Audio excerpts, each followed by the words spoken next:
interpurchase time is the time between two successive purchases, between the time of the last purchase and the time of the recent purchase. For example, if a customer bought the 3rd of December, so if he bought the 1st of December, interpurchase time would be 2 days. And clearly, the shorter the interpurchase time, everything's equal, the more loyal a customer will be, or the more active a customer will be. Short interpurchase times are a sign of high activity. A customer who has a long interpurchase time, 4 weeks, for example, and he buys for 1,000 euros, or a customer who buys every day for 30 euros a month, or 31 euros. So that is why the indicator interpurchase time is not very relevant alone standard. So you have to consider it together with other indicators, such as the purchase amount, the purchase frequency, the relationship duration, to have a picture. All these indicators you see, I'm showing to you, can be measured on the individual level, but you never consider them alone. You will have to look to different indicators to have a picture about the customer loyalty. The retention rate, so the number of customers buying in T divided by the customers buying in T minus 1, and the defection or churn rate is 1 minus the retention rate. These records come from the internal database. Retention rate is rate of customers who are still active in one period, in the actual period, compared to the precedent period.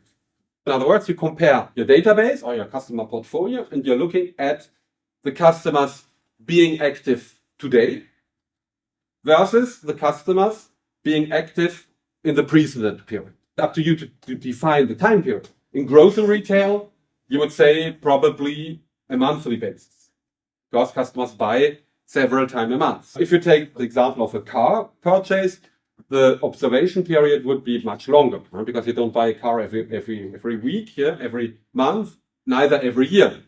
So you would probably compare, let's say, the last 5 years, the customers who are active or were active the last 5 years versus customers who are active today. But let's take a more realistic example. Let's take the example of an e-commerce or a grocery retailer. The observation period might be a month or the last 6 months. So we can compare 2 times a year. For example, the first 6 months versus the second phase.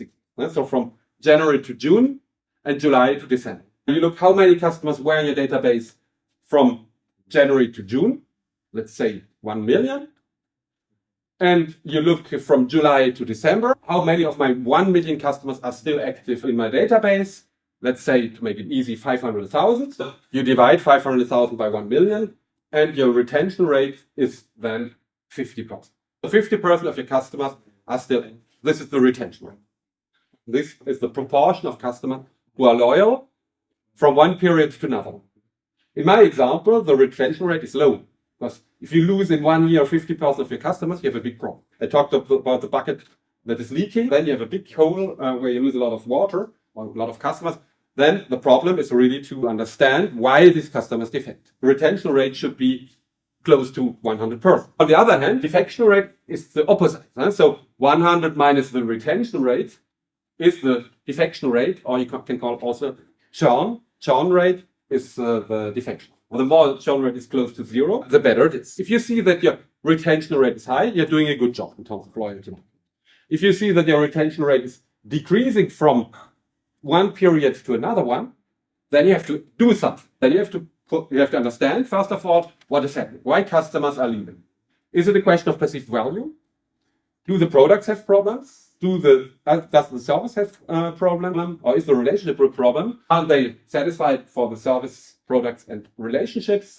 Is it a question of trust? So then you have to do your analytics. Then you might do personal phone calls to customers who have defect, because you know which customer has defect. And that's why we come back to this framework. If you're a mobile phone provider, you generally don't wait until the customer defects.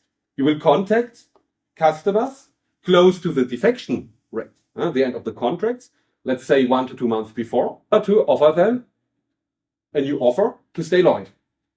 Or you're doing loyalty marketing all the time. That is, you might raise up a loyalty program to make him loyal.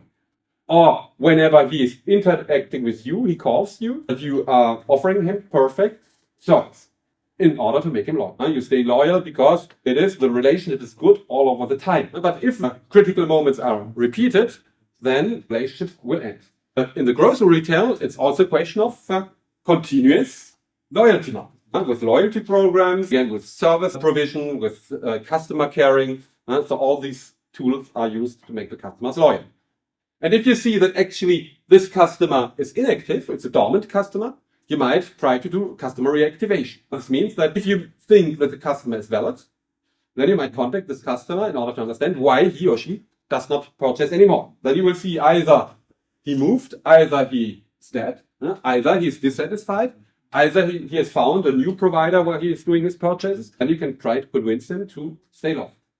This is one-to-one. There will be algorithms, there's artificial intelligence that will show you the customers in danger of defection, to which you have to do loyalty marketing. They will calculate customers who are worthwhile to make this customer loyal. You have assets which generate cash flow, which have potential, and according to the cash flow and the potential, you will keep them or you will abandon. This brings me back to the term customer centricity. Reactivation means that looking at the overall customer lifetime value, or CLV, and concentrating efforts on those customer segments that are most valuable and interesting to optimize profit. This means that customer reactivation should be done for customers having a high customer lifetime value. That is, those 15 to 13% of customers generating 18% of the turnover. And this means also customers which have low customer lifetime value. That is, the 80% that generate only 20% of the customer lifetime value of the revenues should not be reactivated and should even be abandoned.